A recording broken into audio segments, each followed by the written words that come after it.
Hi, this is John Girardi for Right to Life of Central California, bringing you another in our daily series of videos for 40 Days for Life. 40 Days for Life is the international campaign of prayer and presence outside abortion clinics throughout the country and throughout the world. If you want to learn more, you can go to rtlcc.org or give us a call at 229-2229.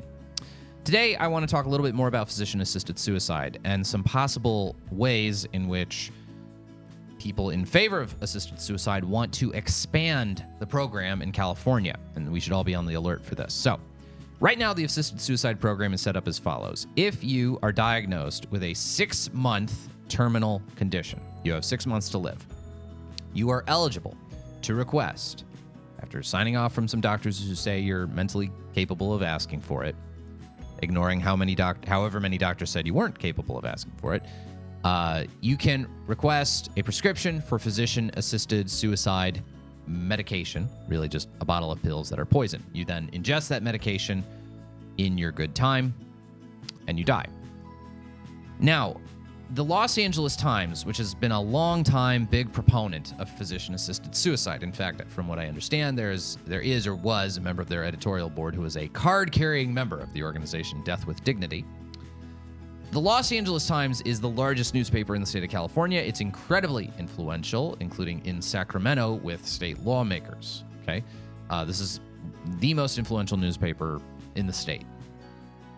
The LA Times has published a number of editorials arguing that the state's physician-assisted suicide law should be expanded. It should be expanded from people with a 6-month terminal diagnosis to a 1-year terminal diagnosis. So anyone with 1 year or less to live should be allowed to be eligible.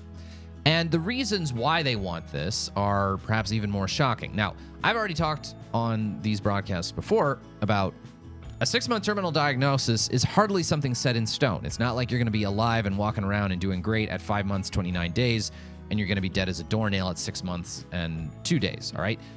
They are guesses. They're good faith guesses by doctors. You might only live 3 months. You might live 9 months.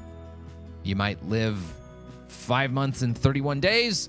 You might live 10 years past the diagnosis, okay? It is a guess. It is sometimes right. It is sometimes wrong. It depends on the patient. It depends on the disease, etc. A 6-month terminal diagnosis does not necessarily mean you have exactly 6 months to live.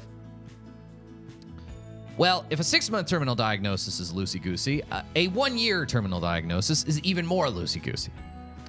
And so first, you have the loosey-goosiness of a terminal diagnosis being extended out even that further, and whether that is a sufficient basis to make a literal life or death decision. Frankly, I don't think there's anything that justifies direct acts of killing, but that's beside the point. So you have the 1-year terminal diagnosis.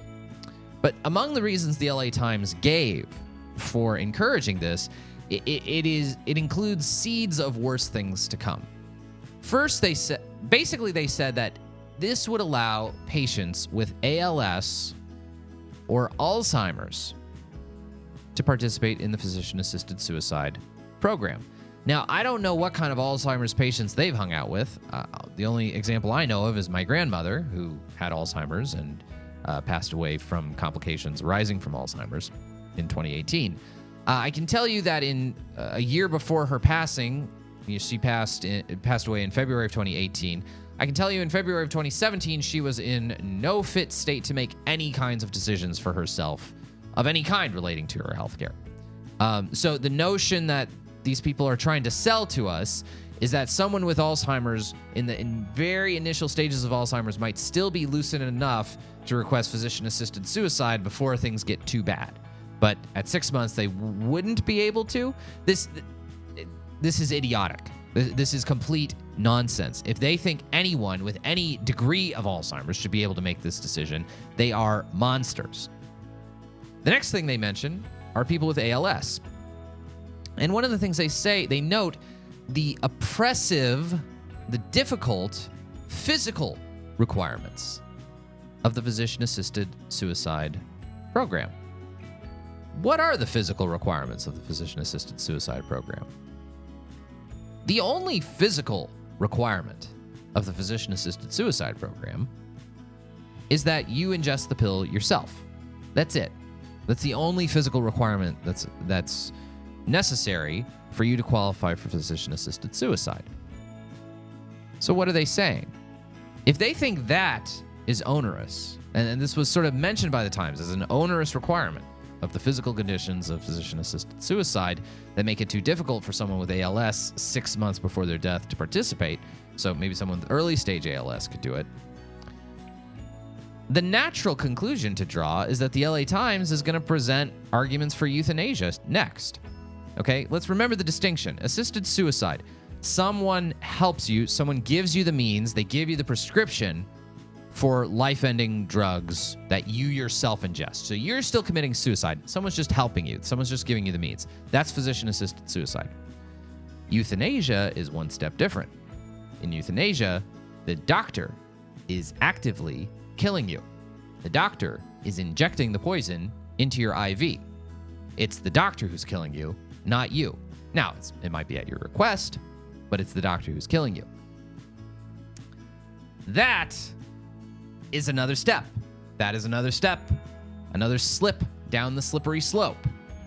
So let's be on red alert, because I think at some point in the next year or two, this is going to be introduced in the California State Legislature. Frankly, I'm shocked it hasn't been introduced already. I've been predicting the last 2 years it was going to be introduced, and the Democrats who sort of control the legislature have sort of dilly-dallied on this proposal. So let's watch out for this. If and when this is introduced, we will be the first to let you know about it, as this would be a drastic and horrible slide for California further down the road towards euthanasia, whether it is voluntary or involuntary. For Right to Life of Central California, I'm John Girardi.